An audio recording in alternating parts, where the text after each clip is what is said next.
Γεια σας. Σήμερα θα κάνουμε μια αναλυτική παρουσίαση στο γραδιόμετρο Limitless Generation της εταιρείας Ekibi, το οποίο είναι αυτό εδώ. Θα δείξουμε λοιπόν το μενού του και πώς δουλεύει και τι είναι το καθένα από αυτά. Αυτό εδώ λοιπόν είναι το γραδιόμετρο Limitless New Generation, το οποίο συνοδεύεται με τη θήκη μεταφοράς του. Βγαίνει με εγκατάσταση προγράμματος Android και βγαίνει και με Windows. Με το Android μπορούμε να το δουλέψουμε στο κινητό μας ή σε ένα tablet. Να εγκαταστήσουμε τις εφαρμογές που είναι τα αρχεία APK. Επίσης υπάρχει και σε Windows, το οποίο μπορούμε να το έχουμε σε ένα laptop, το οποίο εκεί μπορούμε σε συνεργασία με τα προγράμματα Voxler, Surfer να κάνουμε μια καλύτερη ανάλυση των δεδομένων μετά τη σάρωσή μας, το οποίο βέβαια μπορούμε να κάνουμε το ίδιο και από το κινητό μας ή το tablet μας, εάν μεταφέρουμε τα αρχεία αυτά στον υπολογιστή. Όταν μας έρχεται το γραδιόμετρό μας, συνοδεύεται από την εγκατάσταση προγράμματος Android, το οποίο είναι αυτό εδώ το χαρτάκι, και μας δείχνει αναλυτικά το πώς θα κάνουμε την εγκατάσταση. Είναι πάρα πολύ εύκολο. Συνδέουμε το κινητό μας τηλέφωνο με τον υπολογιστή και θα τοποθετούμε το CD εγκατάστασης. Ανοίγουμε και τον ανιχνευτή, ο οποίος ανοίγει από αυτό εδώ το κουμπάκι και περιμένουμε να ανάψει το πράσινο λαμπάκι, το οποίο ορίστε άναψε. Λοιπόν, επιλέγουμε στο κινητό μας τηλέφωνο μεταφορά δεδομένων, βρίσκουμε μέσα στα δεδομένα του κινητού μας το φάκελο download, κάνουμε αντιγραφή και επικόλληση τα δύο APK που είναι στο CD στο φάκελο download του κινητού, βγάζουμε το καλώδιο USB από τον ηλεκτρονικό υπολογιστή, βρίσκουμε στο κινητό μας το files download, εμφανίζονται τα APK που αντιγράψαμε, κλικ στο αρχείο t3d v39.apk, allow from the source, OK. Βρίσκουμε το T στο κινητό μας, click και allow, activate, θα εμφανιστεί ένα σηριακός αριθμός στην οθόνη, θα πρέπει να αντιγράψετε λέει τον αριθμό και να τον στείλετε στην technologyekibi@gmail.com γράφοντας στο θέμα activation.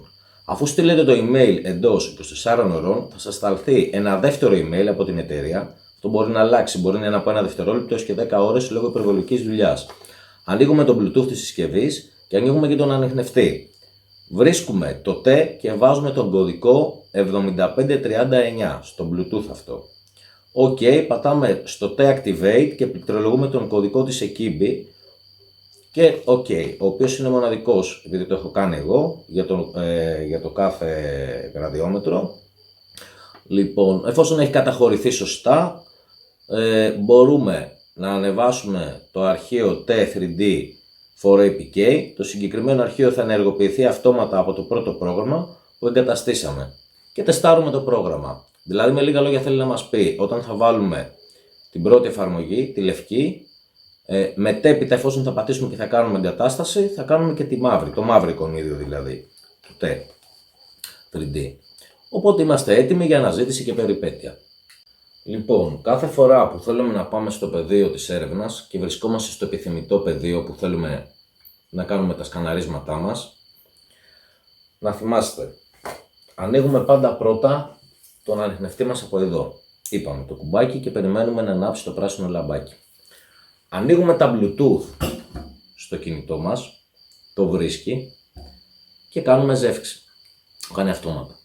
Λοιπόν, ένα άλλο που θέλω να προσθέσω είναι ότι τα καλύτερα σκαναρίσματα γίνεται όταν βάζουμε κάτω το διχτάκι, το οποίο έχει σωστά τα τετράγωνα, το βάζουμε στο πεδίο που θέλουμε να κάνουμε το σκανάρισμά μας και αυτό είναι καλό γιατί ένα καλό σκανάρισμα έχει κατά προσέγγιση και το στόχο που είναι από κάτω. Βέβαια αυτό οφείλεται και σε έναν άλλο παράγοντα. Το γραδιόμετρό μας ή το μαγνητόμετρο, γιατί υπάρχει μαγνητόμετρο και της εταιρείας αυτής, με τη διαφορά ότι το μαγνητόμετρο είναι για τα σιδηρούχα, πιο καλό, ενώ το γραδιόμετρο, και μόνο μάλλον για τα σιδηρούχα, ενώ το γραδιόμετρο έχει τη διαφορά ότι είναι και για τα σιδηρούχα και για κενά. Οπότε είναι μια πολύ καλή επιλογή το συγκεκριμένο. Λοιπόν, τι γίνεται όμως τώρα εδώ. Εδώ βλέπετε είναι ο σένσορας μας και έχει μια κόκκινη γραμμή. Αυτή η γραμμή εδώ, όταν θα είμαστε στο σημείο που θα κάνουμε τα σκαναρίσματά μας και θα κάνουμε σε κάθε τετραγωνάκι κλικ, αυτό δεν πρέπει να είναι ούτε έτσι, ούτε έτσι, ούτε να γέρνει το γραδιόμετρό μας έτσι ή έτσι και να τα κάνουμε όπως να είναι. Πρέπει να είναι πάντα ευθεία μπροστά, σε αυτή την κατεύθυνση ακολουθούμε και όταν θα φτάσουμε στο τελευταίο τετραγωνάκι κάνουμε δεξιά, δεν το γυρνάμε και ερχόμαστε πάλι πίσω. Ούτω καθεξής, όταν φτάσουμε στο τελευταίο πίσω τετράγωνο, πάμε δεξιά, πάλι αυτό να κοιτάει μπροστά και συνεχίζουμε. Και ούτω καθεξής μέχρι να τελειώσει το σκανάρισμά μας. Λοιπόν, όταν είμαστε στο πεδίο και θέλουμε να κάνουμε το σκανάρισμά μας, σε πρώτη φάση ανοίγουμε το διακόπτη του on-off του γραδιομέτρου, ανοίγουμε τα Bluetooth του κινητού για να κάνει ζεύξη και να βρει το γραδιόμετρο και μετέπειτα ερχόμαστε και μπαίνουμε στην άσπρη εφαρμογή. Πατάμε πάνω στην άσπρη εφαρμογή και σαν επιλογές έχουμε σάρωση σε πραγματικό χρόνο, επίγεια σάρωση, βιβλιοθήκη, πηξίδα και γλώσσα. Τι είναι η σάρωση σε πραγματικό χρόνο? Πατάμε και μπαίνουμε μέσα. Όταν λοιπόν είναι ανοιχτό το γραδιόμετρο και πατήσουμε το μπλε, το μπάρνερ επάνω το μπλε που λέει συνδέω, αυτό αυτόματα συνδέεται και κάνει έναν ήχο. Όταν λοιπόν περάσουμε μια μεγάλη μεταλλική επιφάνεια, για παράδειγμα μια πόρτα θα μένει, ενώ τα νούμερά μας είναι στο 2000, από τη μία πλευρά έως την άλλη, όταν θα πάμε να περάσουμε το γραδιόμετρο, θα δούμε μια ανωδική γραμμή στα νούμερα. Μπορεί να είναι 200, 200, 200, 200, 400, 2500, ανάλογος και τον όγκο που είναι από κάτω. Όσο πιο μικρός όγκος, τόσο πιο μικρές διακυμάνσεις στα νούμερα. Οπότε όταν θα περάσουμε στην άλλη άκρη και δεν θα έχει μέταλλο, ξαφνικά τα νούμερα θα επιστρέψουν στο 2000 π.χ. Εκεί καταλαβαίνουμε λοιπόν ότι όσο είχαμε 200, 200, 200, 200, 400, 2500, ότι ήταν η επιφάνεια που το γραδιόμετρο, περνώντας από πάνω, μας έδειχνε ότι ενώ ήταν ανωδικά τα νούμερα, ότι είχε μεγάλη επιφάνεια μεταλλική από κάτω. Λοιπόν, και έτσι καταλαβαίνουμε σε πραγματικό χρόνο ότι έχει μέταλλο από κάτω. Αν είναι μικρός ο στόχος, είναι πιο μικρή η διακύμανση, στο 250, 200, 150, κάπου εκεί, ανάλογα στον όγκο που έχουμε.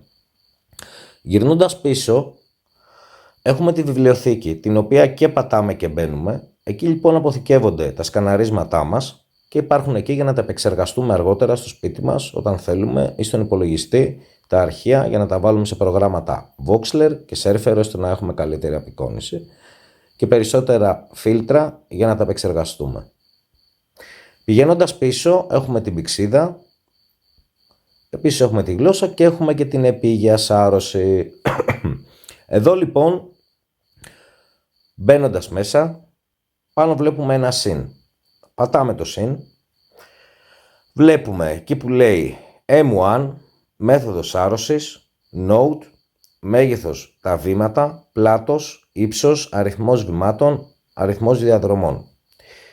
Τι κάνουμε τώρα εδώ? Πατώντας εκεί που λέει M1 το βελάκι δεξιά, εμείς επιλέγουμε πάντα το γραδιόμετρο. Εκεί που λέει Note είναι απαραίτητο κάθε φορά να γράψουμε, ας πούμε π.χ. test 1 ή ό,τι θέλουμε για το σημείο που βρισκόμαστε. Από κάτω είναι ο αριθμός βημάτων και ο αριθμός διαδρομών. Οπότε στα βήματα μπορούμε να το κάνουμε 5, 7, 8, 9, όσο θέλουμε, επιλέγουμε. Πατώντας λοιπόν και εφόσον έχουμε γράψει στο Note το test 1 ή ό,τι επιθυμούμε τέλος πάντων, για να μας αφήσει να επεξεργαστούμε στη δεύτερη εφαρμογή πάντα αυτό το σκανάρισμά μας, πατάμε ένα εντάξει. Με αποτέλεσμα όταν είναι ανοιχτός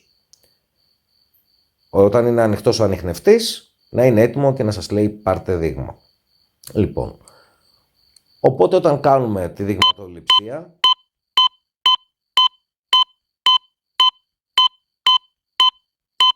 εγώ την κάνω τώρα γρήγορα για να καταλάβετε.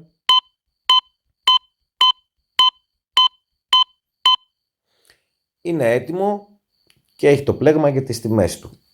Λοιπόν, επιστρέφουμε στο βελάκι πίσω, πάμε βιβλιοθήκη και το σκανάρισμά μας είναι κάτω για να το επεξεργαστούμε όποια ώρα θέλουμε. Αυτά λοιπόν μέχρι εδώ. Τώρα θα σας δείξω πώς παίρνουμε ένα σκανάρισμα και το περνάμε στη δεύτερη εφαρμογή. Λοιπόν, πάμε στη βιβλιοθήκη. Εγώ θα πάρω ήδη ένα σκανάρισμα που έχω. Πού είναι αυτό εδώ? Βέβαια εδώ έχει και το πλέγμα που μας δείχνει σε κάθε κυβάκι το τι είναι και από το νούμερα του καταλαβαίνουμε αν είναι μέταλλο, κενό, το οτιδήποτε είναι. Λοιπόν, το βλέπετε αυτό το σκανάρισμα. Εγώ το έχω ονομάσει αυτό το σκανάρισμα. Λοιπόν, βγαίνουμε πίσω, γιατί πρέπει να το ονομάσουμε. Πάμε στη δεύτερη εφαρμογή. Ο λόγος λοιπόν που το ονομάζουμε είναι για να μετατραπεί το αρχείο. Και πώς το βρίσκουμε τώρα? Πάμε πάνω στο φάκελο αριστερά που βλέπετε, στη γωνία, στο Green Barnet. Κατεβαίνουμε κάτω-κάτω, πάμε εκεί που λέει T3D, είναι ο φάκελος που είναι τα αρχεία μας. Οπότε λοιπόν, πατάμε, το τελευταίο θα βάλω εγώ, το σόμπα.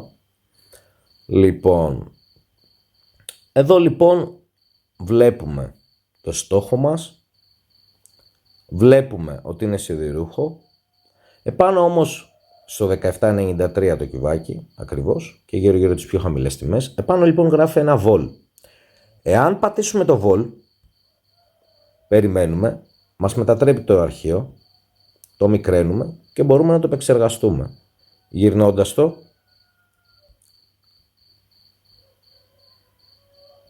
βλέπουμε μια δεύτερη ευκαιρία παραμετροποίησης και να θυμάστε με το βελάκι πάνω το κυκλικό ξαναγυρνάει στην αρχική του μορφή και στις τελείες πάνω δεξιά εδώ βλέπουμε ένα-ένα τους παραμέτρους που μπορούμε να πειράξουμε και να αλλάξει το αρχείο μας ώστε να μπορέσουμε να καταλάβουμε φορά με τη φορά που το αλλάζουμε, να μπορέσουμε να καταλάβουμε τι περίπου είναι.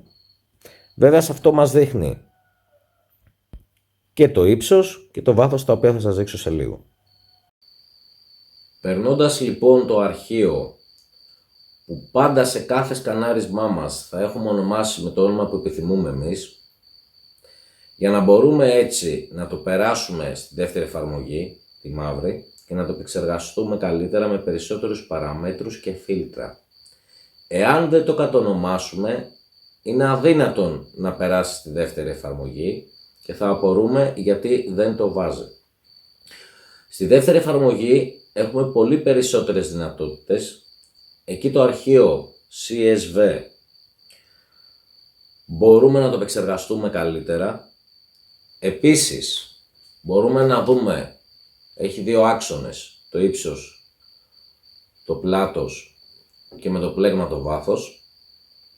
Μπορούμε, πειράζοντας τους παραμέτρους και τα φίλτρα, αλλάζει κάθε φορά που το πειράζουμε και κλικάρουμε όταν αλλάζουμε τα νούμερα και τις μπάρες και επιλέγουμε το βελάκι που είναι πάνω αριστερά, στη δεύτερη εφαρμογή τονίζω πάντα, αλλάζει η εικόνα με αποτέλεσμα κατά προσέγγιση, πειράζοντας αυτά, να μπορούμε να καταλάβουμε απομονώνοντας μερικά πράγματα ή αλλάζοντας μερικά πράγματα, να καταλάβουμε τη μορφή του αντικειμένου στόχου όπου είναι μέσα στο έδαφος. Λοιπόν, εδώ θα εξηγήσουμε την πρώτη επιλογή που έχουμε όταν μπούμε στο μενού, το οποίο είναι η επιλογή του 2D ή 3D. Με απλά λόγια τι είναι? Το 2D είναι με δύο διαστάσεις, το 3D είναι τρεις διαστάσεις, καλύτερη αντίληψη του βάθους και ευκρίνειας, με απλά λόγια. Εδώ θα εξηγήσω λίγο όμως για να ξέρουν τι είναι πιο αναλυτικά. Λοιπόν, μέχρι σήμερα έχουν επινοηθεί διάφορα σχήματα για το συνδυασμό κλήσεων πεδίου και διέγερσης ραδιοσυχνοτήτων για τη δημιουργία εικόνας. Λοιπόν, είναι το 2D και το 3D. Ανακατασκευή από προβολές όπως την υπολογιστική τομογραφία, κατασκευή της εικόνας σημείο προς σημείο ή γραμμή προς γραμμή, βαθμίδες στο πεδίο RF. Λοιπόν, δημιουργείται με την τεχνική του δυσδιάστατου μετασχηματισμού Fourier, 2D, FT, με επιλογή τομής, είτε με την τεχνική του τρισδιάστατου μετασχηματισμού Fourier, 3D. Μία άλλη ονομασία του 2D FT είναι Snip Warp. Ακολουθεί και η περιγραφή της τεχνικής του 2D FT με επιλογή φέτας. Λοιπόν, η τεχνική 3D αυτή είναι παρόμοια με τη διαφορά ότι δεν υπάρχει επιλογή φέτας και η κωδικοποίηση φάσης πραγματοποιείται σε 2 ξεχωριστές κατευθύνσεις. Επίσης, να προσθέσω ότι η γραφική παράσταση ονομάζεται οτιδήποτε έχει κοινά σημεία με τον άξονα Χ και τετραγωνική ονομάζεται κάθε συνάρτηση της μορφής Y. Λοιπόν, και τώρα πάμε να δούμε αναλυτικά το μενού της εφαρμογής.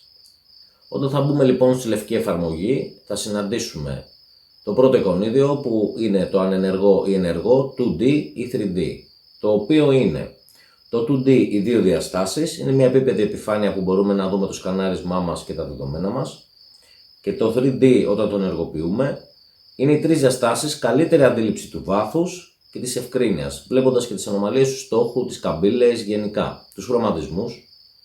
Λοιπόν, πάμε σε αυτό που λέει σχεδιάστε τους άξονες. Λοιπόν, το οποίο είναι το μέρος που χρησιμοποιείται για το άνοιγμα και το κλείσιμο των γραμμών του άξονα Χ και Y, ή αν είναι στο 2D ή αν είναι στο 3D.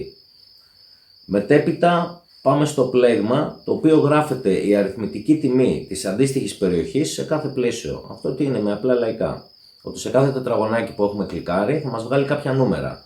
Εάν υπάρχει ένα ορυκτό πέτρωμα, ας πούμε, σε αυτό, θα μας το βγάλει για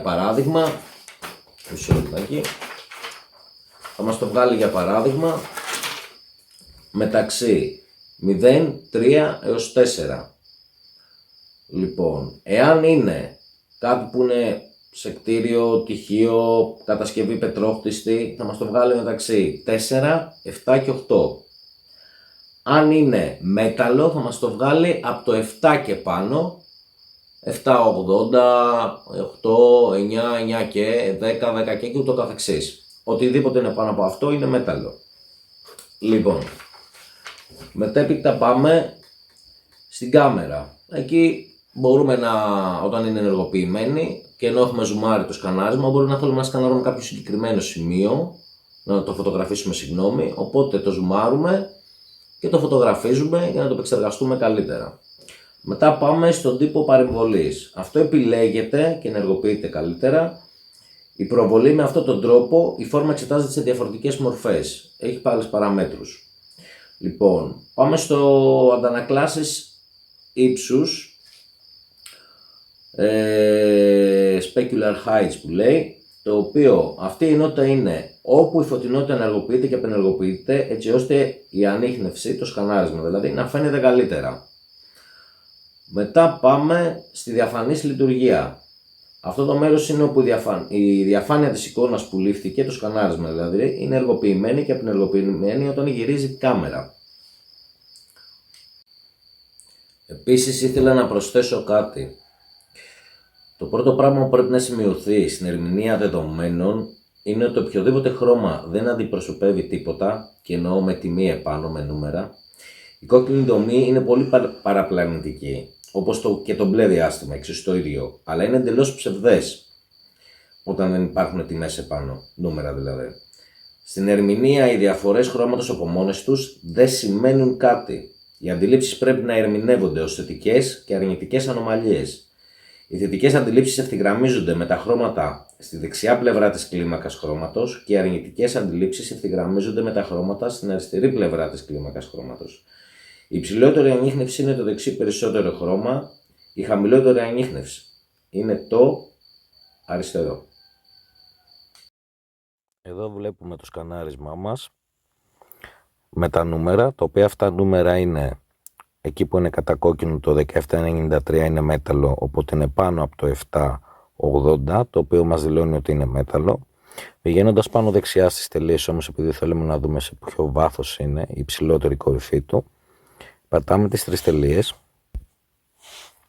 πατάμε βάθος προβολής, είναι ανενεργό, το κάνουμε ενεργό, πατάμε πίσω και βλέπουμε ότι το ανώτερο σημείο του μετάλλου είναι στους 18 πόντους. Το αμέσως επόμενο που είναι στο πλάι είναι στους 28. Έτσι λοιπόν καταλαβαίνουμε το βάθος.